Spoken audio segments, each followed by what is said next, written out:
मित्रांनो नमस्कार, मी रुपेश कुलकर्णी आणि आपण बघत आहात आपलं यूट्यूब चॅनल फार्मा बिरादरी.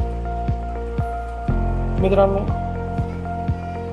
सावरकरांचं वाङ्मय वाचायला मिळणे आणि त्यातल्या त्यात ऐकायला मिळणे हे दुग्ध शर्करा योग आल्यासारखं आहे. माझ्या पुरतं तर तो दुग्ध शर्करा योग आहे, कारण की आपण फक्त एकच उद्दिष्ट याच्यामध्ये ठेवलं आहे की सावरकर लोकांपर्यंत पोचावे, सावरकरांचं वाङ्मय लोकांपर्यंत पोचावं. 1857ची क्रांती का झाली, कशी झाली, त्यामध्ये कोण कोण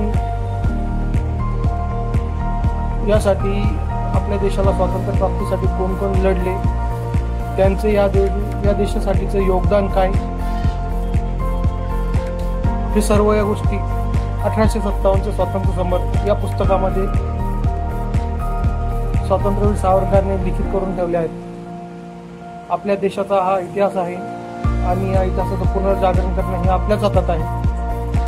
तर मित्रांनो, जे कोणी इंटरेस्टेड असतील त्या सर्वांना माझी विनंती आहे की तुम्ही या चॅनलला लाईक करा, शेअर करा, सबस्क्राईब करा आणि आपलं इतिहास पुनर्जागृती